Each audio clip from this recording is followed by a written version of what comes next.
Hi, welcome back to my channel. I'm doing a video at night here because I just a few hours ago got back from the library and started going through a book I checked out from the library that I think people might be interested in. It's an older edition of a book. It's called How to Be a Perfect Stranger, A Guide to Etiquette in Other People's Religious Ceremonies. Um, Basically, it's for people want to go visit other religions and get an understanding of them, or if you're new to a town and you're trying to figure out where you're going to go worship God, that's the purpose of this book. I've read it before, and I wanted to check it out again. This edition is older than the edition I had previously read. There is a newer edition of it available on Amazon. There's even a Kindle edition. But I wanted to do a video on this because I have a few things to say about this particular edition. This is the 1996 edition. Try and get one that is published more recently, because this edition, in the two sections I'm the most familiar with, because I grew up Methodist and I was a Latter-day Saint.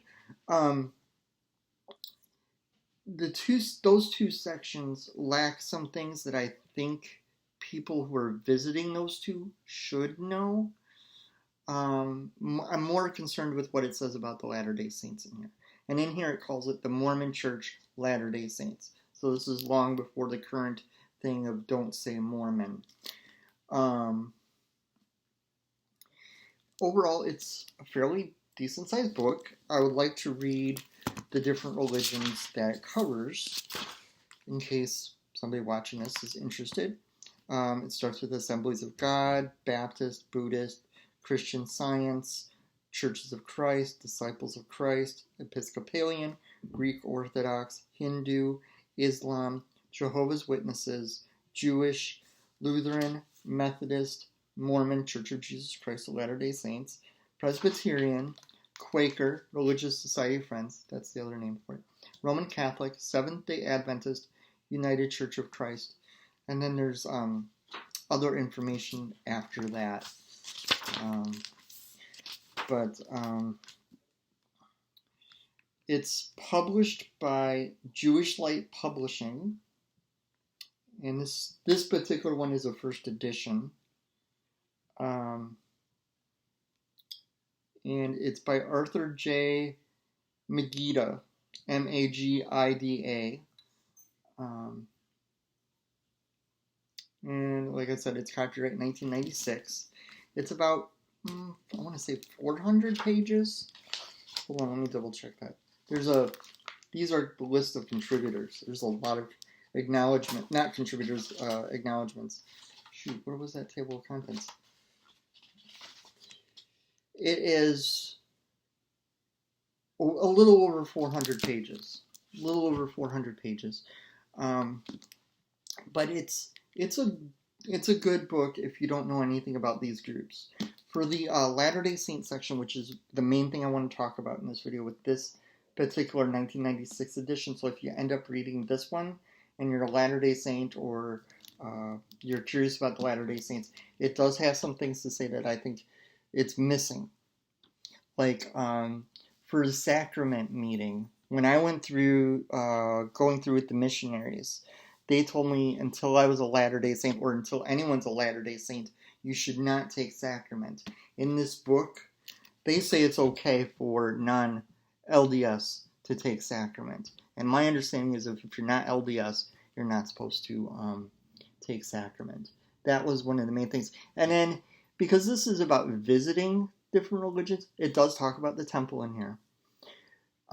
It doesn't go into details about what happens in the temple, but it makes it sound like visitors can go in the temple during ceremonies. No, only during an open house, to my knowledge, can you go through a temple. You can't go witness the ceremonies unless you're LDS, which is my knowledge. But other than that, it's a really good book. The section on Methodists, I think, was missing a couple things, and I don't remember what they were because I forgot to write them down. And I don't know if it's missing any information that's important in the other sections. Some sections are longer than others. To give you an idea of the kinds of things it covers is what will happen. It describes what a worship service is like at a particular religion. What do I do? It tells you what things are okay for a visitor to do and what things are not okay for a visitor to do. It tells you suggestions on how to dress so you show respect to that particular religion. What do I say? So it tells you like how to address clergy or the people who are making sure worship goes well.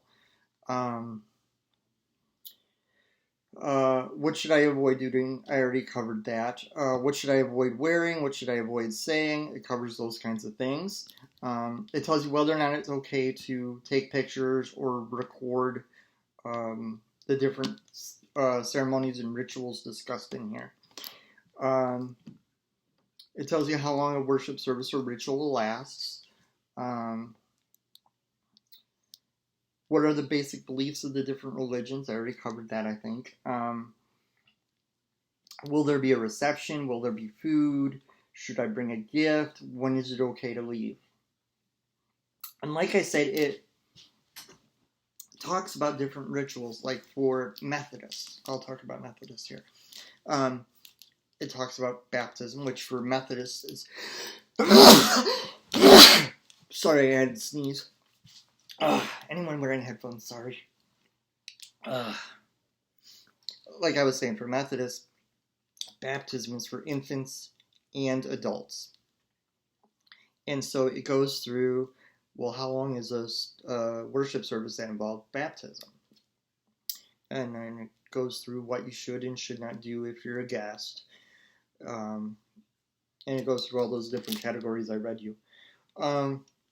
And then for like confirmation, which in the Methodist Church usually happens, well, let's see, I was 11 when I went through confirmation in the Methodist Church, but usually it's about 12 or 13. And they talk about the confirmation service and what it's like and what is okay for a guest to be doing during that service and what's not okay and whether or not you can take pictures and video it. And then weddings. It talks about what a Methodist wedding is like, and it goes through a whole bunch of different things about that, like do you have to have an invitation? What should you wear to the wedding? What should you not do during a wedding? What should you do during a wedding? What things are okay for a guest to be involved in as far as a wedding ritual or service. And then it goes after wedding, is it funeral?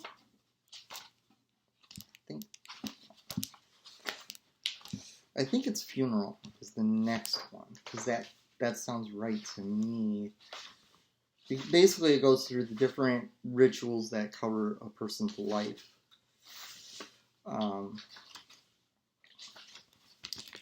Methodist, like it's got a history and beliefs section. It describes what the sanctuary looks like, the terms for the different parts. Let's see. Wedding.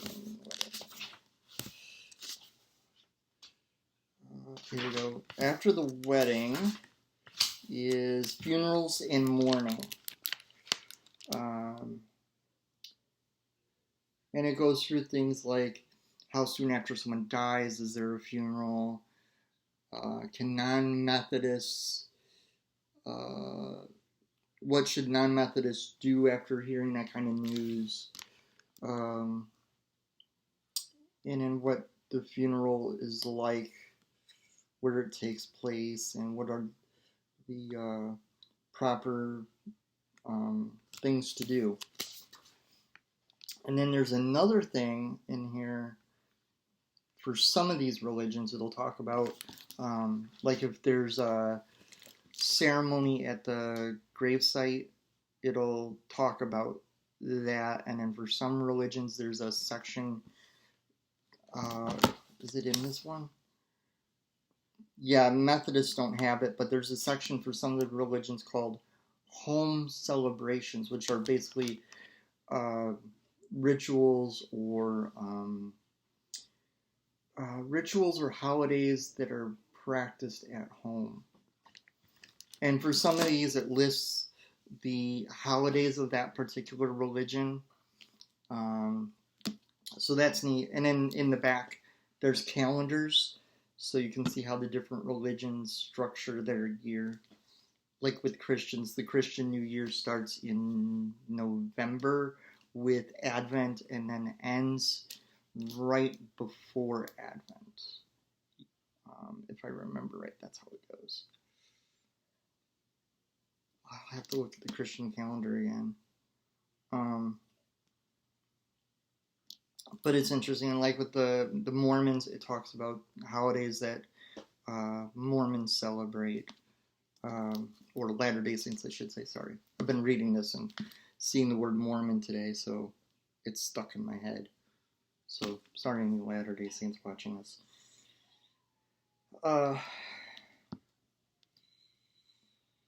It's a really good book. I look forward to reading a newer edition and hope that they added those details that I think need to be in it. As far as the other sections, I don't know the other religions well enough to know if there's anything missing in those sections, but every chapter has the same structure. There's like headings that appear in every chapter. So it makes it easier to look up what you're trying to do. This is more of a reference book.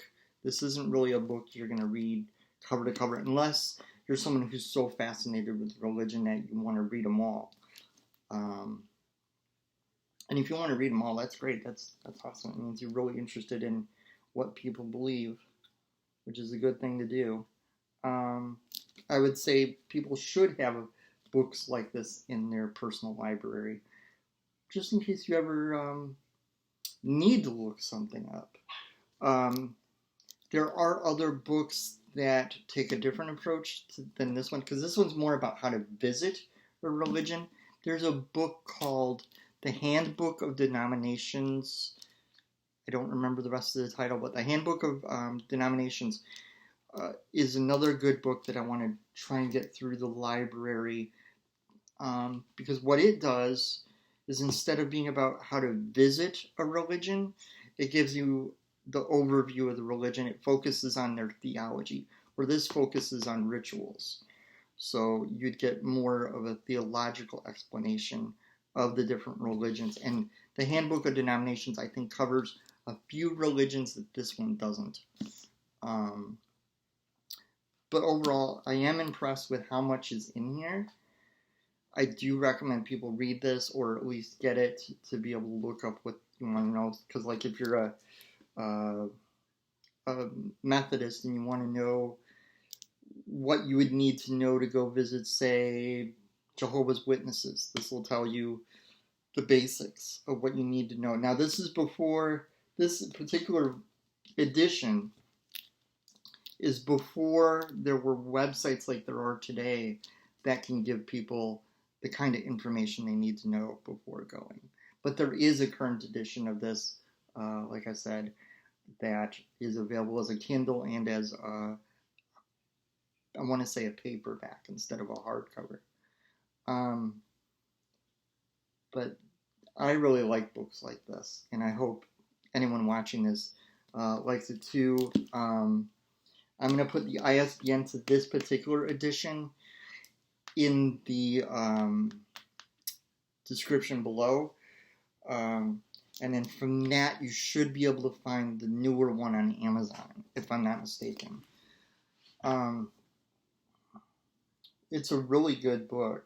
The cover has got really interesting art with the different symbols from the different religions done in like a mosaic. Or I don't know if it's mosaic or what. To me, it kind of looks like a mosaic that's on a wall.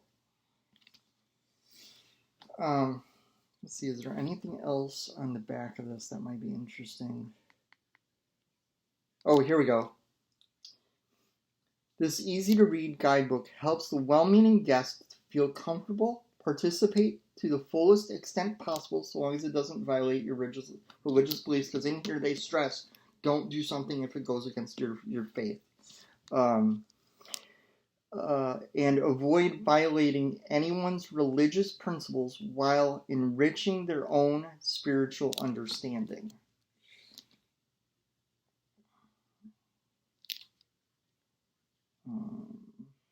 When this originally came out in 1996, this was a $24.95 book. It's probably possible to get used copies of this edition for less than that, but I would recommend trying to get the newer one.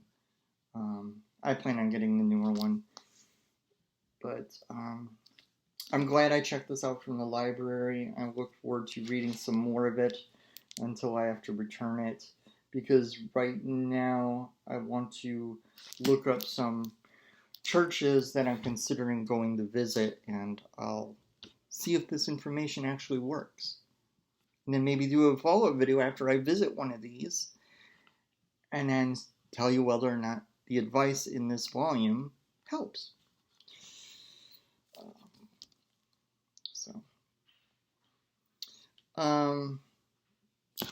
Was there anything else I think you need to know about this?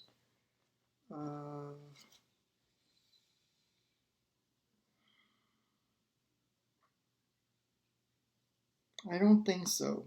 But this does focus on religions in America. So this is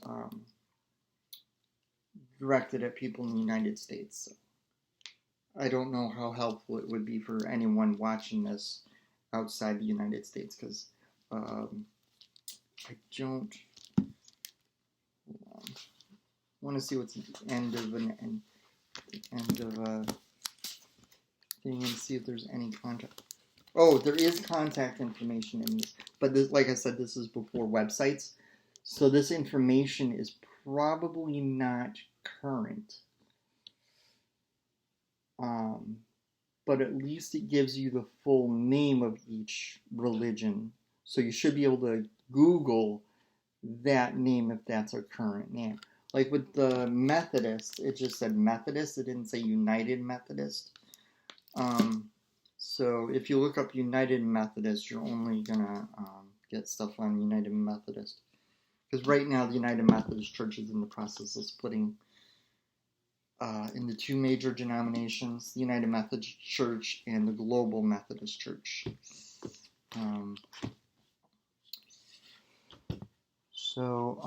Yeah, I look forward to seeing if any of this information helps me. Maybe I'll pick one of these groups, and this weekend go to one of them and use the information on this. So I haven't done a book review in a while, and I thought it would be cool to do a library book review of that. Like I said, I read another version of it before, but the version I read before was a newer one, which did have, if I remember right, did have websites in it.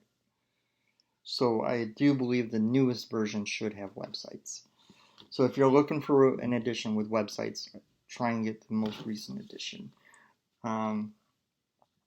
Thank you for watching, and I'll see you in the next video.